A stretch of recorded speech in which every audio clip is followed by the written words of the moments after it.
তোমরা তো সবাই জানো যে আমার ঘরে কেউ ঘুরতে আসলে আমার অনেকই ভীষণ ভালো লাগে। সো হ্যালো এভরিওয়ান, তোমরা সবাই কী করছো? আশা করি সকালে পড়েছেন। আমি অনেকই সবাই জানো যে আমার ছোটো ননদ এসেছেন আমাদের এখানে ঘুরতে, যেহেতু এখন ওর স্কুল বন্ধ, মানে ওর বাচ্চাদের আর কি স্কুল বন্ধ, তার জন্য ওর মামার বাড়ি ঘুরতে এসেছে।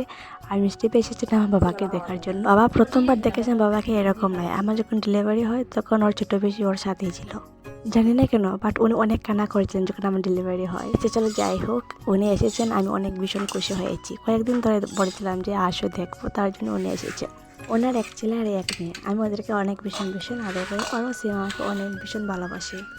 কাল না, মানে সবাই ঘুরতে গিয়েছিল, বাট আমার বাগনি গিয়েছিল না, বলেছিল যে মামি একা আমি যাবো না, তোমরা যাও।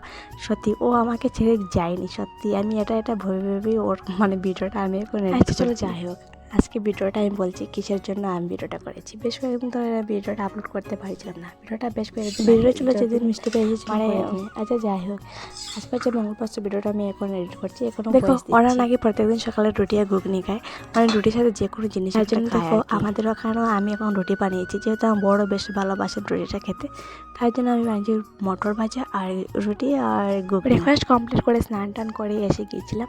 আর স্নান টান করে আসার পর দুপুরের জন্য আয়োজন হচ্ছে। দুপুরে হয়েছিল ডাল, মাছের ভাজা, মাছের করু, আর যাই হোক এভরিথিং ছিল। ওনার বাগনির ছিল ডিমান্ড যে ও খাবে ফুচকা, আর আমার বাগনার ডিমান্ড ছিল ও খাবে মানে পাস্তা। দুইজনের দুই ডিমান্ডটা পূর্ণ করতে গিয়েছিলেন, বাট পাস্তা পেয়েছিলেন না, তার জন্য ওর আয়ুষের জন্য এসব না হয়েছে, আর অন্যর জন্য মিষ্টি ভাই এইদিকে চাটা বসিয়ে দিয়েছিলেন, আর আমাকে অনু দিচ্ছিল যে মাইমি আম খাবে নাকি, বাট আমি আম বলেছিলাম খাবো না।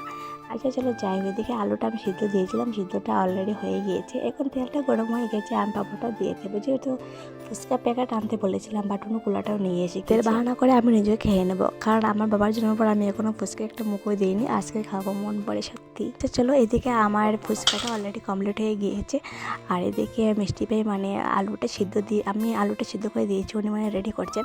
চা ঘুম থেকে উঠে আমি চা তৈরি করছিলাম, আর এখন মিষ্টি ভাই উনি বলেছেন যে আমি এখন তৈরি করবো, তার জন্য উনি এখন চাটা তৈরি করছেন। চাটা শেষ হতে আমাদের ফুচকাটা অলরেডি রেডি হয়ে গিয়েছে, আর এদিকে উনি মানে সব কিছু তৈরি করছেন, আমি জাস্ট বাজারটা করে দিয়েছি।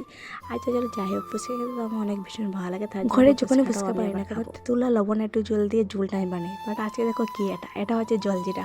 এটা আমার বাইকনে এনেছে, বলেছে যে এটা দিয়ে নাকি ফুচকা খাওয়া হচ্ছে, তার জন্য এটা জলজিরা দিয়ে। আচ্ছা শেষ, আমাদের খাওয়া দাওয়া কমপ্লিট। এখন আমি অনুকে একটা জামা দেখাবো, ওর জন্য আমি জামাটা এনেছি অনলাইন থেকে। জামাটা আমার বেশ ভালো লেগেছিলো, তার জন্য অনলাইনে ছোটো বাচ্চাদের জামা দেখে মন ভরে যায়, তার জন্য দেখো ওর জন্য আমি একটা ছোটো জামা এনেছি। বলবে কীরকম? আচ্ছা চলো, এবার আমি যাবো রান্না বান্না করতে, আর এদিকে জামাটা কীরকম মানে হয়েছে আমাকে অবশ্যই কমেন্ট করে জানাবে।